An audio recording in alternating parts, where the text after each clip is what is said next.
Bonjour monsieur, je suis Marc Thierry Nankoli. Je travaille avec Thierry Alassane Benoukou. dans le cadre du projet d'évaluation de fin de semestre du module architecture distribuée et programmation par composants. Et nous avons développé EduForge, une plateforme éducative et développée avec Spring Boot et intégrant des fonctionnalités IA. L'objectif est de proposer un environnement complet pour gérer l'apprentissage, les contenus pédagogiques et intégrer l'IA pour générer, assister et corriger des questions de compréhension à travers des quiz et des QCM.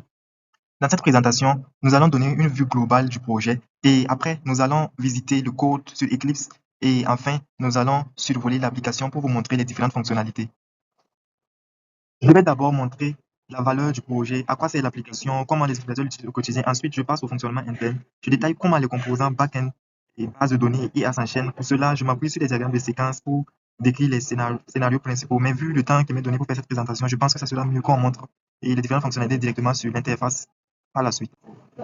L'approche est multi-rôle. L'administrateur supervise l'ensemble, le professeur crée le cours, ajoute les chapitres, prépare des quiz et des examens. L'étudiant s'inscrit, apprend, passe les évaluations et suit sa progression. Enfin, l'institution gère les affiliations, la bibliothèque de documents et la communication. En termes de modules, on retrouve l'authentification, la gestion des cours, l'intégration IA pour la recherche et la génération, les examens et les quiz et les fonctionnalités traversent comme la messagerie et la notification. Sur la plateforme, l'utilisateur aura accès aux pages publiques comme le catalogue et la page d'accueil. Pour avoir accès aux autres fonctionnalités, il va devoir se connecter à son compte utilisateur ou créer un nouveau compte et définir son rôle. Et en fonction de son rôle, il sera redirigé vers un dashboard spécifique où il aura accès aux différentes fonctionnalités selon son rôle. Sur le plan technique, EduForge repose sur une architecture en couches conforme au principe de la programmation par composants. La couche de présentation est séparée de la logique métier qui est elle-même indépendante de la couche de persistance. Cette séparation permet une meilleure maintenabilité et ouvre la voie à une évolution vers une architecture distribuée. Un sous-système d'intelligence artificielle est intégré de manière isolée afin de garantir le contrôle et la cohérence pédagogique. Cette première séquence fonctionnelle concerne l'authentification et l'accès au tableau de bord. Chaque utilisateur est dirigé automatiquement selon son rôle, ce qui illustre l'automatisation des exigences de sécurité. Les séquences, notamment l'IA, le quiz, notation et progression, examen et certification, seront illustrées directement dans le code et la démonstration. Aussi, la séquence de l'institution qui gère et la bibliothèque, aussi les messageries, la possibilité d'envoyer des messages à des... On passe à l'explication du code de notre application dans Eclipse. Donc, pour commencer notre application sur une architecture 3 tiers classique, donc on a le tiers client au niveau du navigateur donc, qui affiche les pages HTML codées dans le dossier template géré avec TimeLeaf. Ensuite, on a le tiers application avec notre serveur Spring Boot qui contient toute la logique métier. Et on a le tiers données avec notre base de données. On a utilisé PostSQL via Docker qui nous a permis par la suite de faciliter le RAG avec l'utilisation de PG Vector pour l'indexation des vecteurs. Donc, on va commencer et pour la partie LLM, on a utilisé l'LLM Gemini via Google, l'API de Google Live Studio. Donc, on va commencer par la présentation des dépendances de notre application. Donc, pour commencer, bon, pour notre projet, donc, il a été codé avec la version Java 22.1 et la version de Spring Boot 3.4. Et les dépendances clés de notre application sont Spring Boot Starter Web, qui joue le rôle de serveur Tomcat embarqué ici. Aussi, pour l'accès aux données, on a utilisé le Starter Pack Spring Boot Data JPA. Et ensuite, pour la gestion de la sécurité et l'authentification et pour la gestion d'autorisation, on a utilisé le, le- la dépendance Spring Boot Data Security. Ensuite, pour le moteur de template HTML, on a utilisé la dépendance Spring Boot Starter Timeleaf. Et enfin, pour la validation des formulaires, on a utilisé euh, le Spring Boot Starter Validation. Chaque starter est un composant autonome avec chacun a sa responsabilité et ça permet de faciliter la gestion de l'application plutôt que d'installer des packages différemment. Maintenant, on passe au type de notre application. Donc, notre application suit une architecture par couche qui se trouve ici. Donc, on a une couche domaine qui permet de gérer les entités JPA. Ensuite, on a une couche DAL qui permet de gérer les accès à la base de données. Donc, ensuite, on a une couche métier qui se trouve dans le package service. Ensuite, on a la couche au niveau qui gère les contrôleurs. Donc, on a la couche web. Et aussi, on a une couche qui permet de gérer la sécurité au niveau de l'authentification. On a cette couche de sécurité et ensuite, on a une couche de configuration. Et enfin, on a une couche utilitaire. Donc, cette architecture nous permet de facilement modifier des parties du code sans impacter tout le code et permet aussi la scalabilité de l'application entière. Et ça faciliterait aussi la maintenance de l'application dans un contexte d'entreprise, la modification, l'ajout de fonctionnalités. Maintenant, on va passer au point d'entrée de notre application dans Edu for Application. Voilà le point d'entrée de notre application, la méta-annotation Spring Boot Application, qui combine 3 annotations, à savoir celle de la configuration, qui indique que cette classe peut définir des beams Spring. Aussi, la notation Enable Auto Configuration, qui permet d'activer la configuration automatique de Spring Boot. Et enfin, Component Scan, qui scanne les packages pour trouver les composants, comme nos services, nos contrôleurs ou encore le service, la couche repository. Donc, ça permet d'assurer le principe d'inversion de contrôle où Spring gère le cycle de vie des objets. Et avec la notation Configuration Property Scanner, ça permet de scanner les classes de propriétés comme nos classes App Properties et AI Properties, qui garantit donc l'externalisation de configuration. Donc ensuite, on passe à notre première couche, la couche domaine, avec la couche d'authentification où on a la classe, on va commencer par la classe des utilisateurs, où ici, donc, on identifie que cette classe-là existe en tant que table dans notre base de données, dans PostgreSQL. Et donc, pour chaque utilisateur, donc, voici le nom de la table.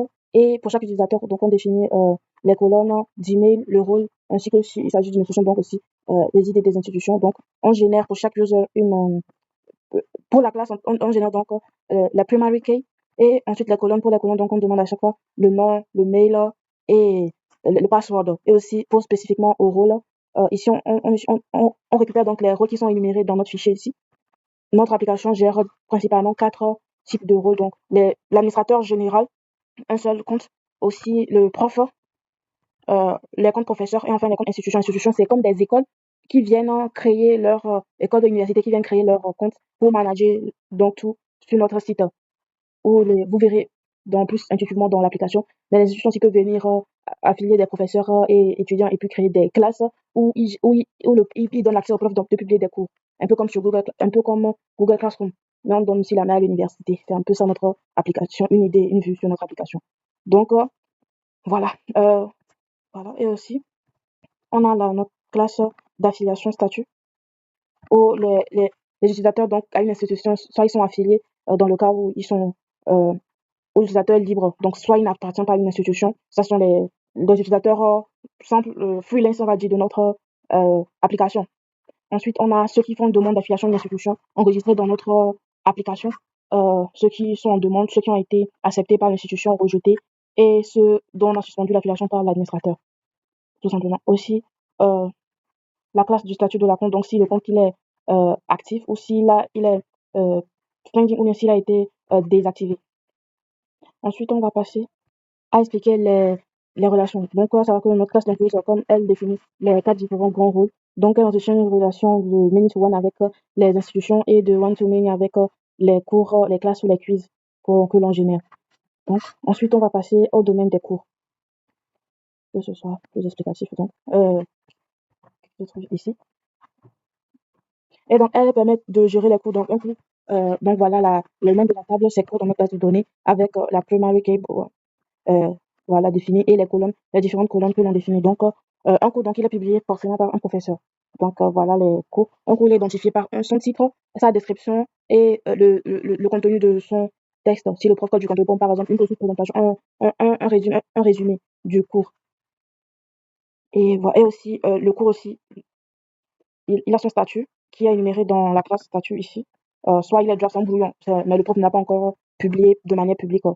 Et on a le statut public où ça apparaît sur notre catalogue. Et aussi, on a le statut classe où le cours n'apparaît pas sur notre catalogue de manière publique, mais ça apparaît juste dans une classe précise, comme si le prof avait publié ça dans Google Classroom. Parce que le prof il a l'option de publier un cours de manière publique. C'est comme, je dirais, Udemy par exemple, les cours publics gratuitement. Ou bon, il n'y a pas de payant bien sûr, mais public ou privé. Donc, comme si c'était sur Google Classroom, il entretenait une classe avec des étudiants qui peuvent s'inscrire et le code de la classe. Donc, voilà. Donc, ici, vous verrez ça dans la démonstration de l'application. Donc, ensuite, on a aussi le statut publisher qui aussi est affilié à public. Mais lui, il publie le cours à la fois de manière dans une classe et de manière publique en général.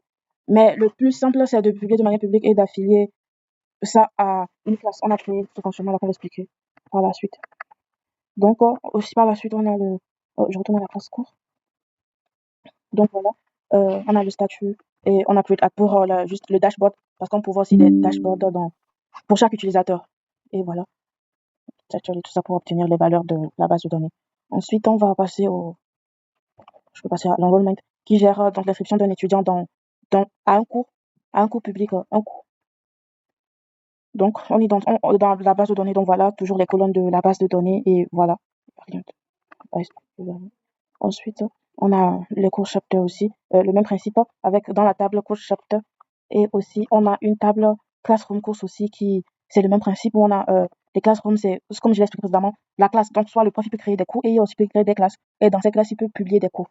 Donc voilà le même principe avec toujours primary key et aussi les différentes colonnes. Donc voilà. Ensuite on va passer à un autre domaine. On va passer au domaine grade qui permet de générer les chunks pour les quiz. Euh, donc voilà.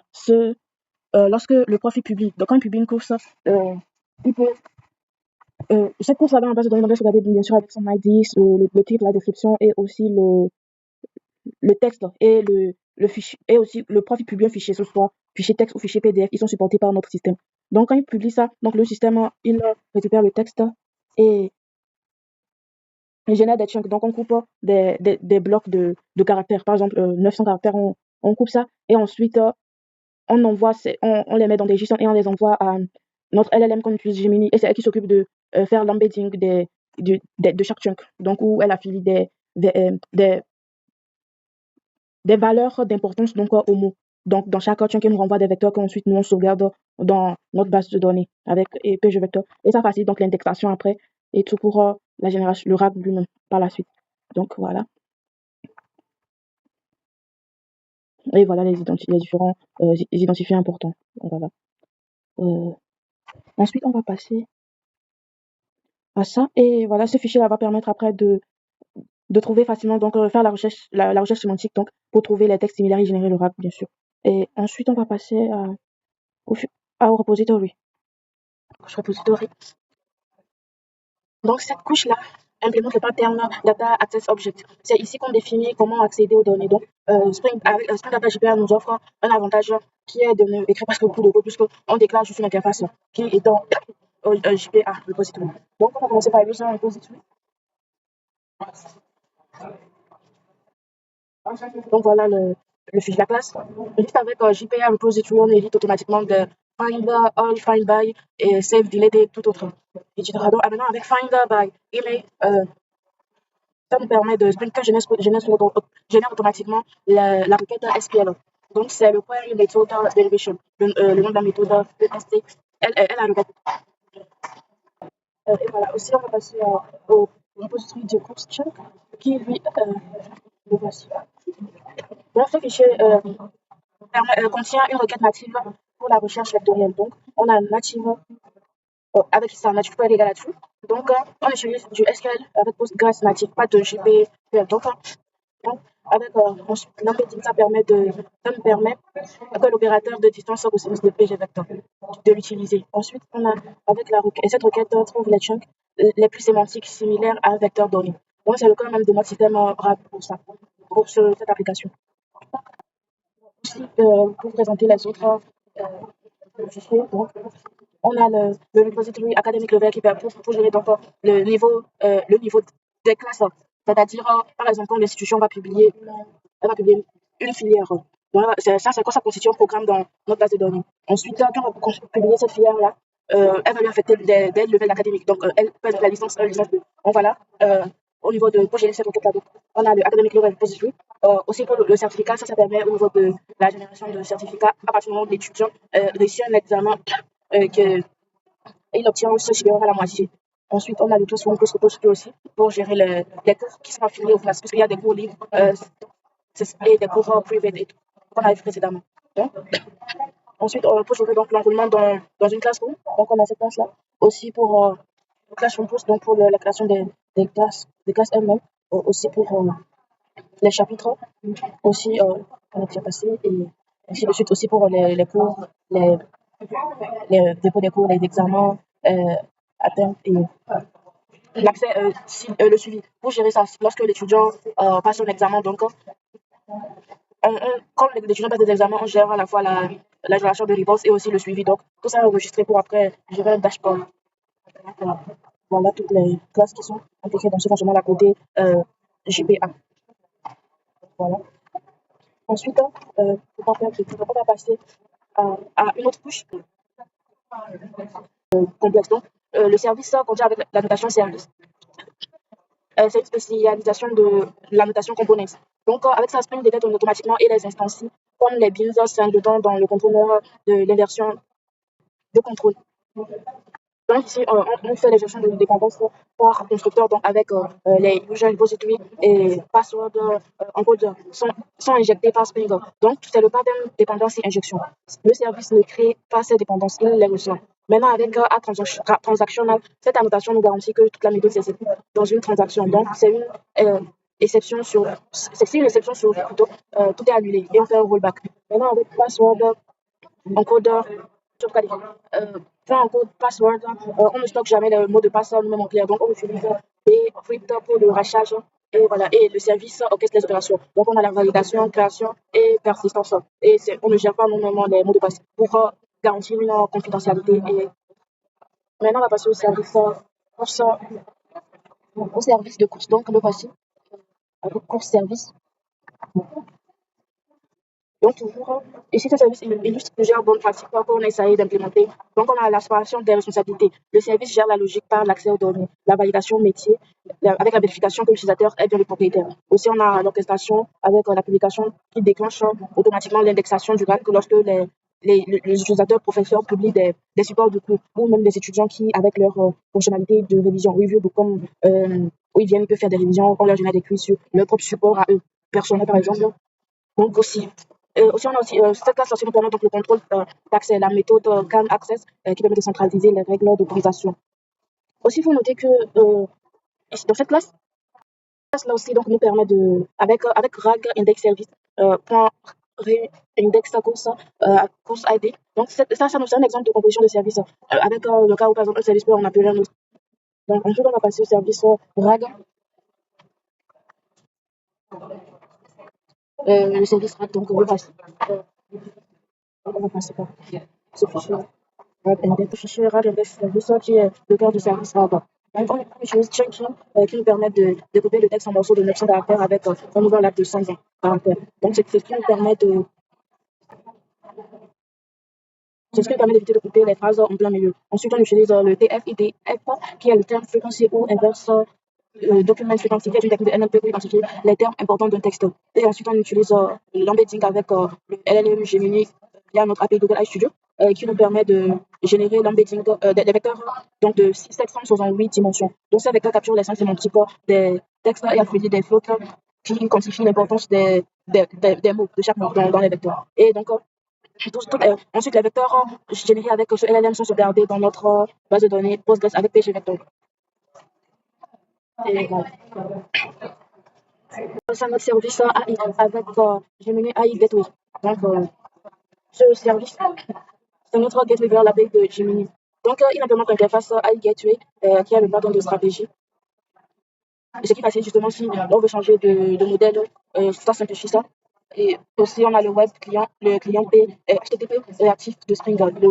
C'est plus moderne que REST Template. C'est pour ça qu'on ne l'a pas utilisé. Ensuite, la clé est récupérée donc, depuis iProperties qui lit la variable environnement Gemini qu'on enregistre dans le PC.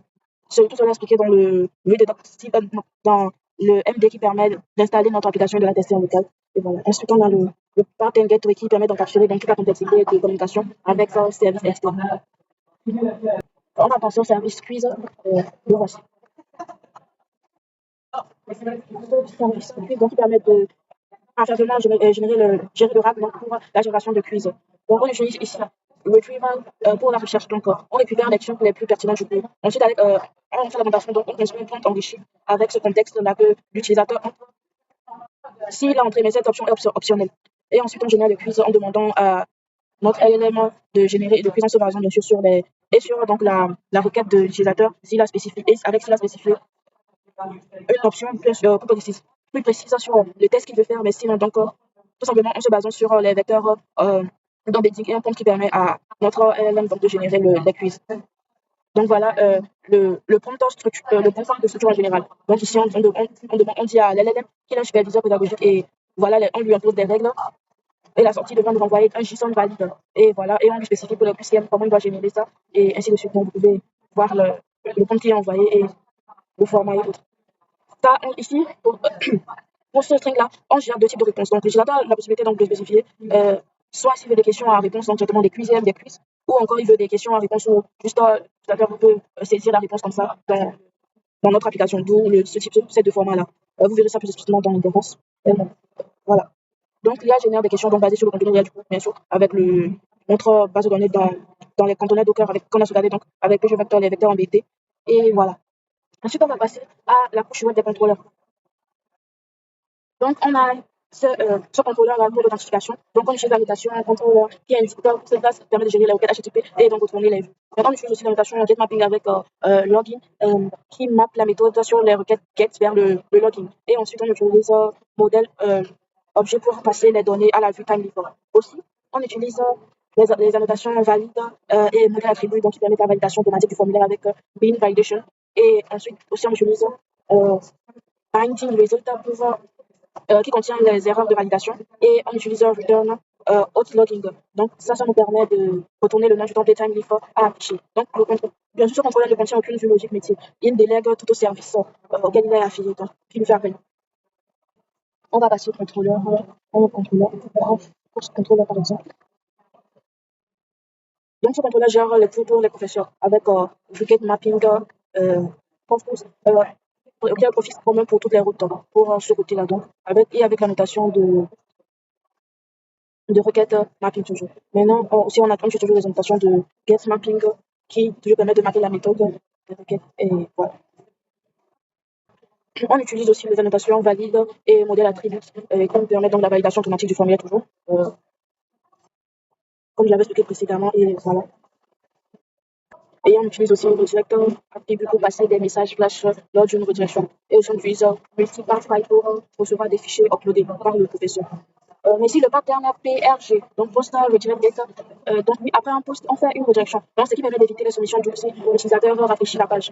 Donc c'est plus facile. Ensuite, on va passer à un contrôleur. Le plus important, on a un student quiz contrôleur, par exemple. Donc, toujours penser à la limite possible.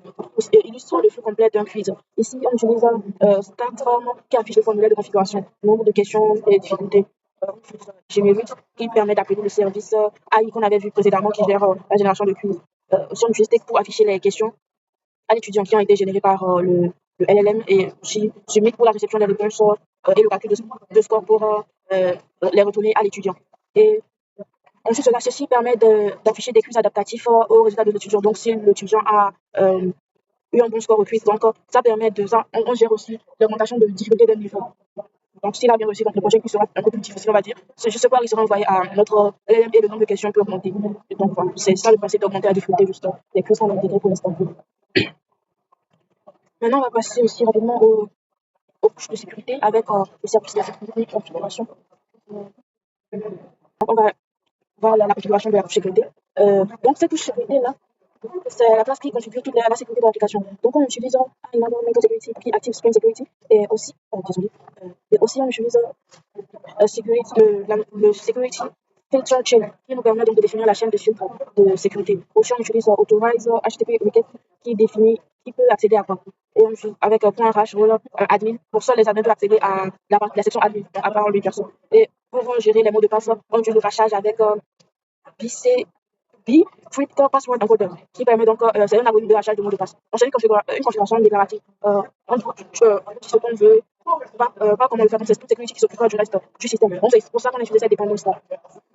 Ensuite, on va passer à une fonction importante de la sécurité avec User Detail Service Implémentation, qui ce service-là fait le pont entre Spring Security et notre entité User qu'on avait présenté précédemment. Ou User Detail Service, donc c'est une interface de Spring Security pour charger les utilisateurs.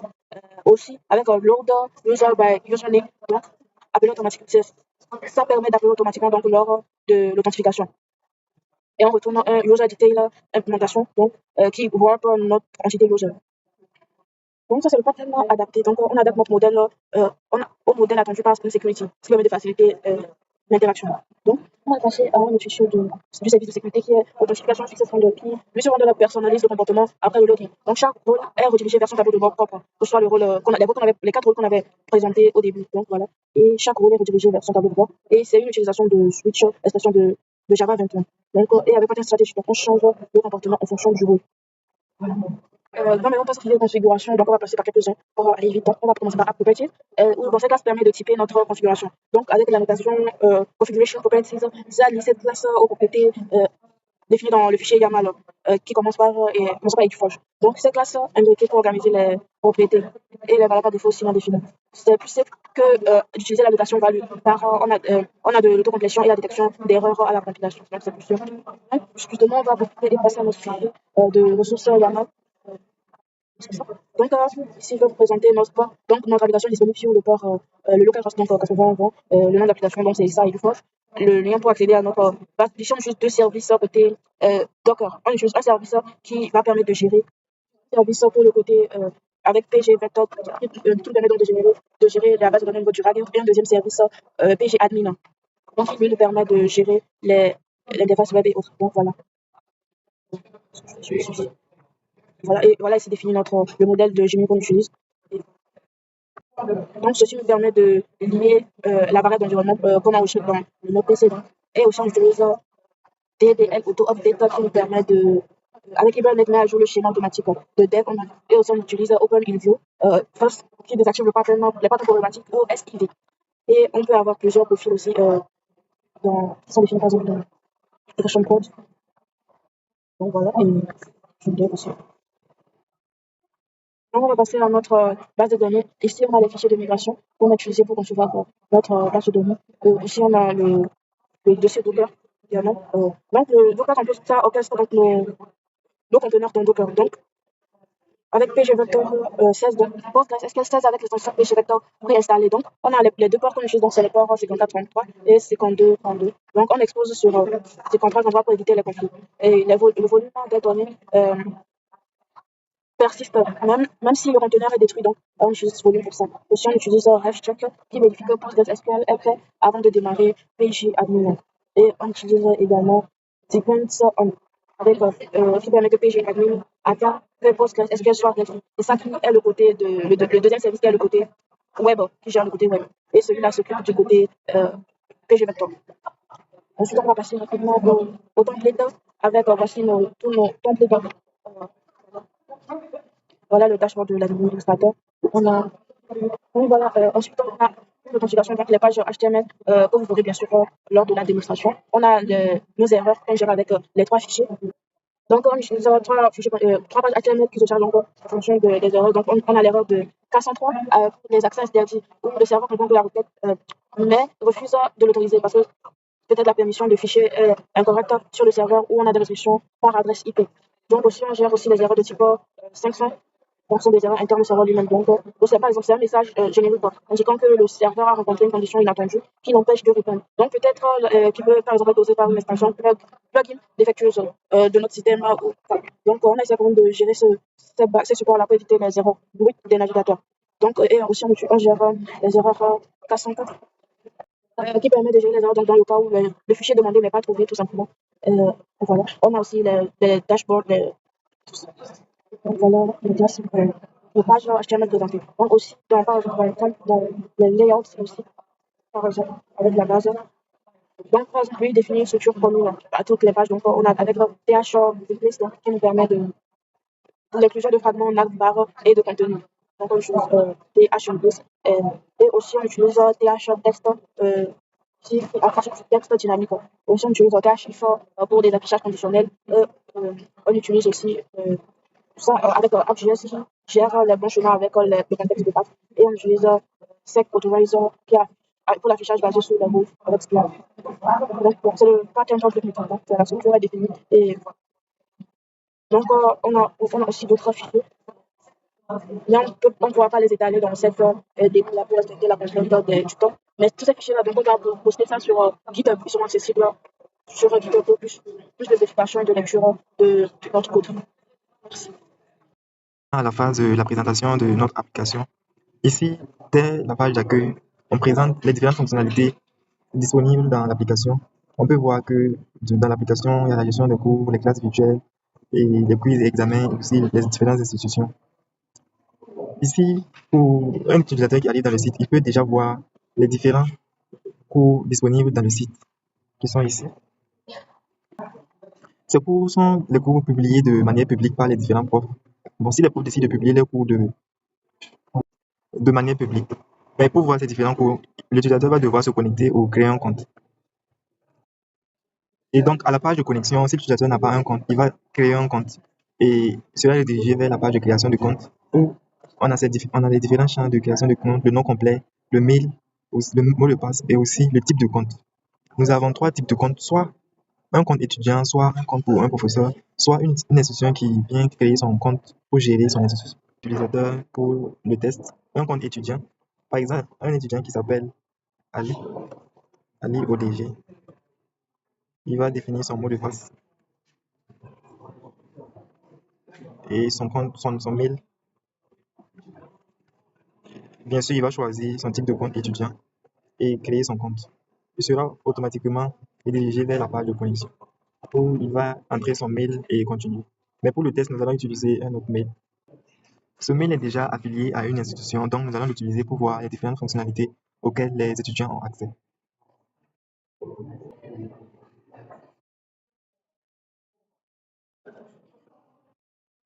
Le dashboard étudiant est composé de ces différentes parties.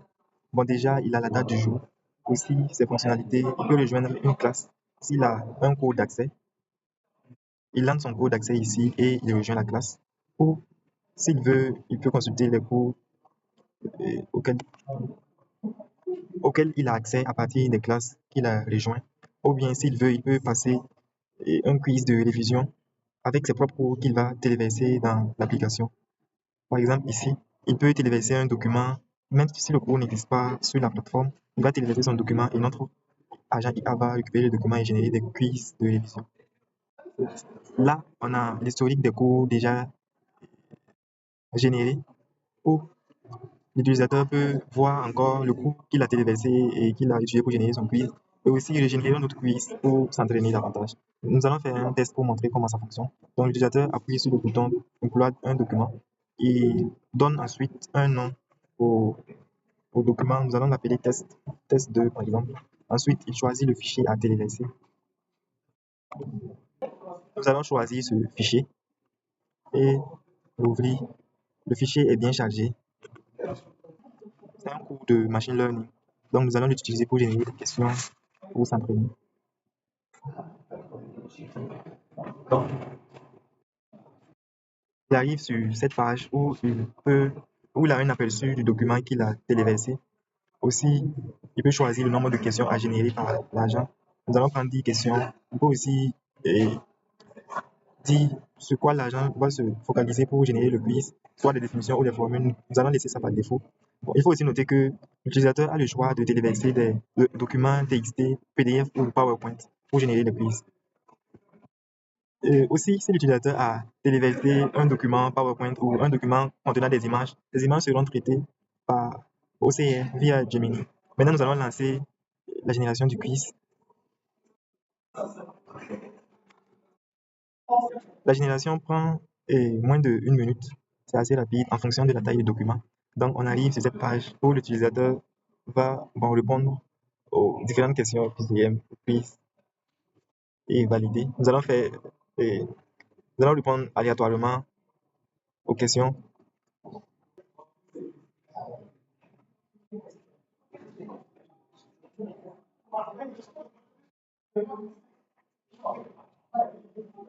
et valider. Et l'agent corrige automatiquement.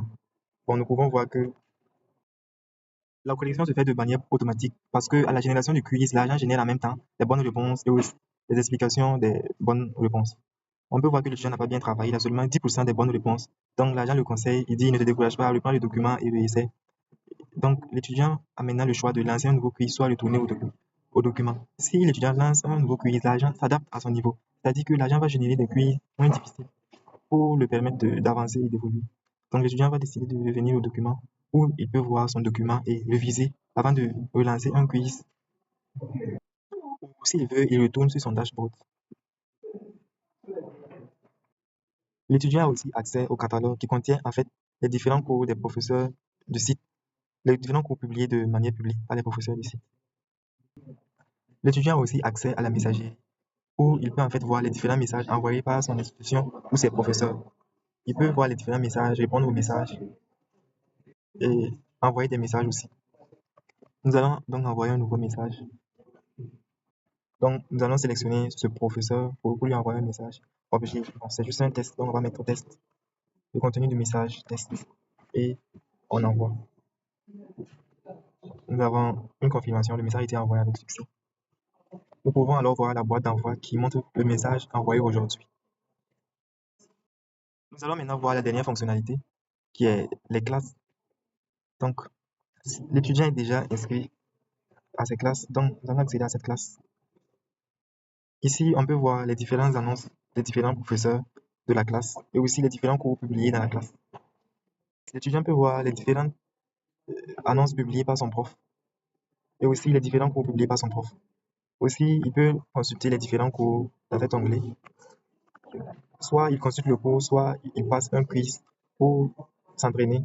Aussi, il peut voir si le prof a publié des examens à passer ou il va commencer l'examen ou bien il va le passer après. Donc, l'étudiant peut voir ici le type de l'examen. Si c'est seulement un exercice, il va s'agir d'un quiz ou bien si c'est l'examen final, ça sera final ici. Donc, nous allons essayer de passer l'examen quiz. Ici, on voit. Bon, là, nous voyons que l'étudiant ne peut plus passer cet examen parce qu'il a atteint le nombre maximum de tentatives.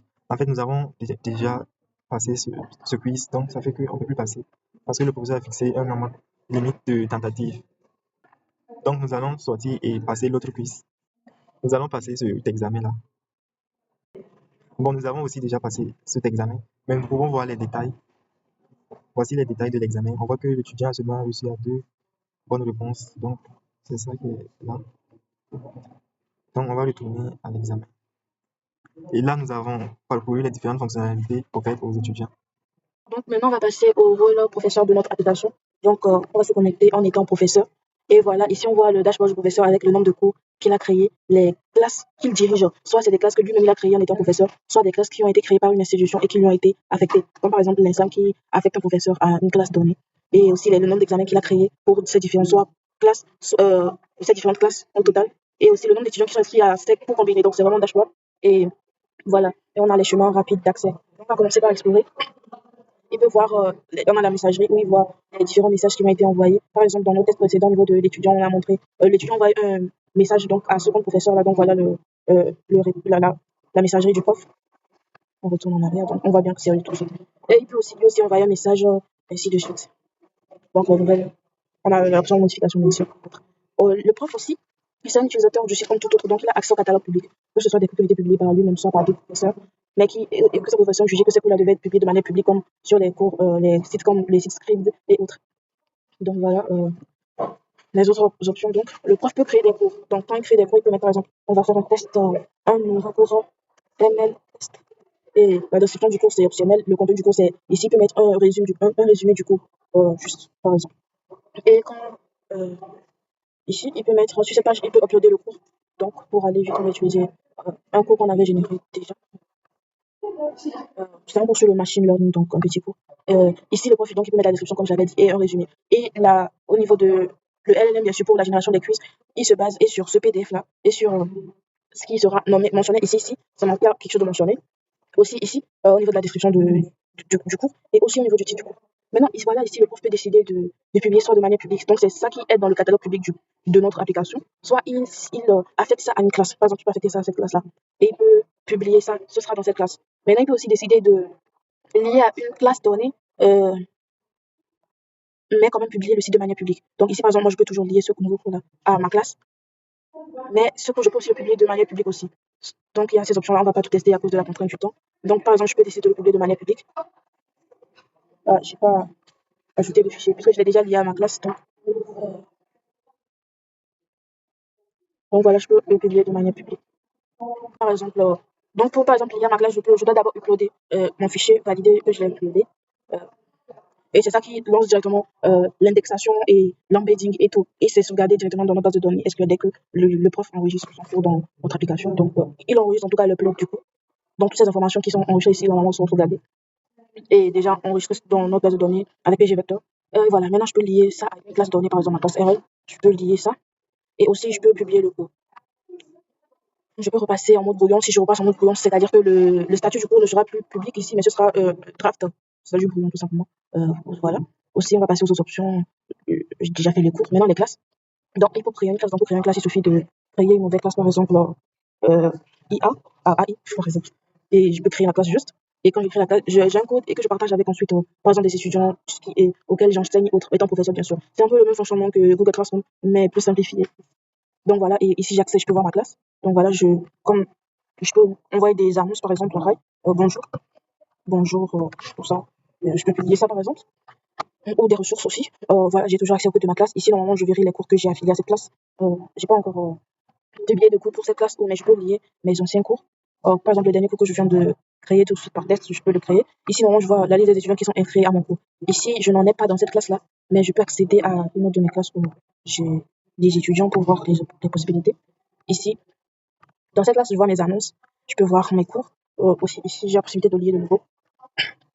Et voilà les différents euh, étudiants enregistrés dans mon cours et voilà les actions. Je peux voir l'étudiant là, par exemple. Je peux voir les examens qu'il a passés. Euh, il a passé 2 examens. Il a fait 2 quiz d'entraînement et il est inscrit à 3 cours. Donc, aussi, je vois les quiz qu'il a passés, les résultats qu'il a obtenus, les scores. Euh, En fonction du nombre de difficultés, la difficulté et autres, bien sûr que je vois les scores et tout, les dates et voilà. Et voilà. Euh, Je vois que l'étudiant, il est affilié à une université donnée qui s'appelle celle de Ibn Tufayl de Meknès et je vois le test. Il est réellement approuvé à l'institution et il est membre depuis le 24 décembre. Donc, à l'institution, il est affilié. Voilà. Je pense que aussi il y a l'option euh, mes institutions où ici, par exemple, le prof peut voir la bibliothèque de l'institution. C'est-à-dire, par exemple, la bibliothèque de l'ensemble, ils peuvent publier des PDF qui constituent de support comme des livres, tout simplement. Donc, par exemple, ça, c'est les documents qui ont été publiés par l'institution, donc par le rôle institution. Donc, je peux télécharger par exemple des documents et, et voilà les lire. Bon, voilà les documents que j'avais uploadés. Et sinon, il y a ces documents de test et autres. Et cette option est aussi valable pour tous les étudiants qui sont inscrits à une université, bien sûr. Euh, Par exemple, c'était ici. C'était ça aussi ici. Voilà aussi la possibilité. Ensuite, on va passer à la découverte du rôle institution. Bon, au niveau des institutions, en se connectant, eux aussi, ils ont accès à un dashboard où ils voient le nombre de programmes, le nombre de professeurs qui sont affiliés, le nombre de demandes en attente. Voilà, j'ai une demande en attente que je peux approuver comme refuser. Et voilà.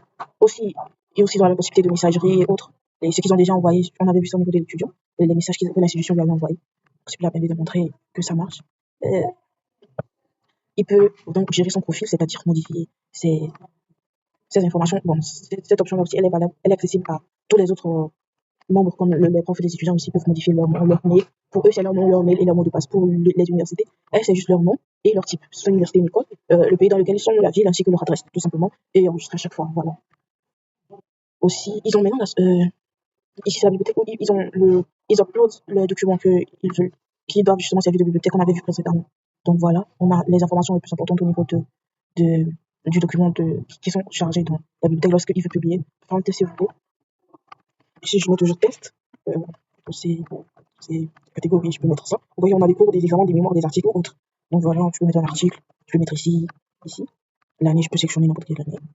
Je peux sélectionner n'importe quel fichier aussi. Bon, le fichier que je veux, bien sûr. Étant, si j'étais par exemple vraiment une bibliothèque, donc je fais ça et je place. Voilà, le résultat, et je pense que c'est aujourd'hui, donc voilà le résultat. Et je peux le télécharger comme tout le monde peut le télécharger. Et aussi, maintenant, on va passer à la structure de l'institution, tout simplement. L'institution, donc, c'est soit des écoles, soit des universités. Donc, quand je dis toujours école, je parle de primaire, collège et lycée. Maintenant, ici, je peux créer des filières. Bon, par exemple, je peux créer une filière GISL, je sais pas. Je peux ajouter cette filière-là. C'est une formation en filière. Si c'était des écoles, donc, elle mettrait au niveau de la formation. Elle mettrait collège, par exemple. Et elle mettrait la première année de collège, ainsi de suite jusqu'à la dernière. Donc, par exemple, ici, je peux me connecter dans ça. Je peux ajouter ici, par exemple, M2. Comme ça, c'est. Ici, je mets les choses. Ici, j'ai la filière. Ici, j'ai les années que j'ai, par exemple, L1, L2, L3, L1, L2 ajoutés. Et maintenant, pour chaque niveau, dans chaque matière, chaque année plutôt, je peux affecter une matière. Par exemple, ici, je peux ajouter, euh, RL comme matière, c'est ça. Oui. Je peux ajouter RL par exemple comme matière et ajouter. Mais donc voilà. Donc c'est comme ça le fonctionnement. Si je peux, ici je peux ajouter des matières. Si je, ici aussi je peux ajouter une matière IL par exemple, limitation learning. Aussi je peux ajouter ainsi de suite. Maintenant à chaque classe par exemple, je peux venir dans ma classe là que je viens de créer et je peux créer c'est des matières. Maintenant, dans ces matières, en tant qu'université qui gère mon école, donc les universités aussi peuvent gérer un peu leur système à partir de notre application.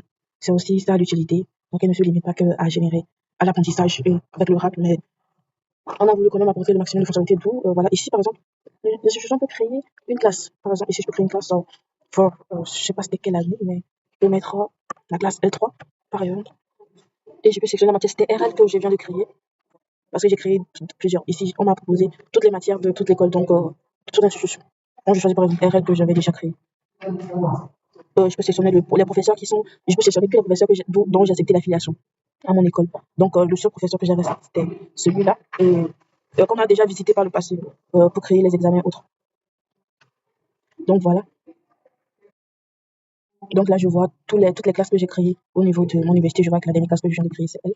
Ici, je peux ajouter, je peux changer de prof si je veux et assigner. Je peux affecter des étudiants, par exemple. Je peux inscrire cet étudiant-là. Voilà, et je peux inscrire, par exemple, ce sont juste les étudiants dont j'ai accepté l'approbation. Dans l'anglais structure qu'on avait déjà vu, j'avais accepté leur approbation. Voilà, je peux recruter des étudiants aussi de ma classe. Et voilà, voici le code de la classe au cas où je ne peux pas tout gérer, mais je peux envoyer ce code-là à des étudiants pour qu'ils, un peu comme Google Classroom en gros, pour qu'ils accèdent à ma classe, bien sûr. Cette classe, elle est gérée par un professeur qui peut créer. Le prof, il gère la classe comme toute autre classe qu'il aurait créée lui-même. Donc, avec les cours, les examens et autres. Mais la classe, elle est créée par une institution. Donc, ça permet une forme de hiérarchiser un peu le fonctionnement de l'application. Aussi, je pense que aussi dans le dashboard, donc voilà, je l'avais déjà présenté, le nombre de programmes que l'université a. Donc, j'ai créé GIA, j'ai créé, il y avait une déjà électro-maintenance, c'est pourquoi. J'ai créé GISL tout de suite, donc ça fait trop avec les professeurs, les étudiants et le nombre d'approbations. Et voilà, je pense qu'on a fini. Et je peux configurer mon profil et autres. Et voilà, je pense qu'on est passé sur tout. Voilà. Maintenant, on va découvrir donc le dernier profil de notre application, qui est le profil administrateur. Euh, bon, ici on a des repas défauts, donc je, euh, je peux utiliser ça déjà, qu'on avait utilisé pour les tests. Donc, je peux utiliser ça par exemple pour me connecter. Donc voilà, en gros, ici c'est le dashboard vraiment de seul l'administrateur donc accès. Et ici on voit, on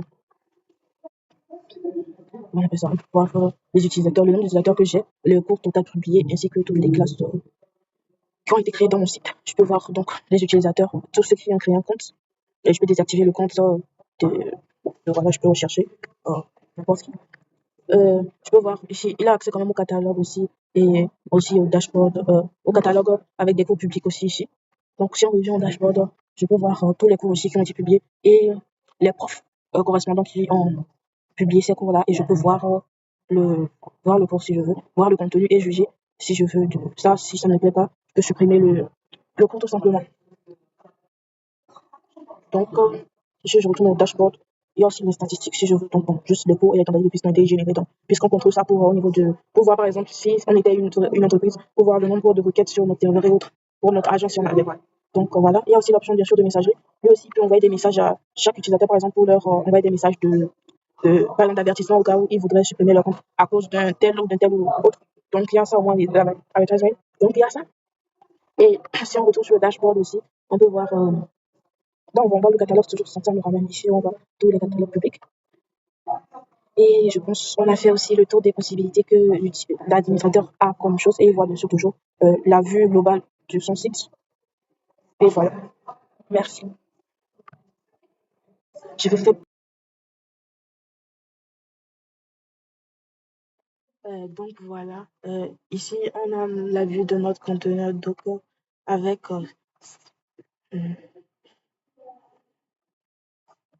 les différents ports qu'on a. Donc ça, c'est pour Postgres avec le port. Et voici le second.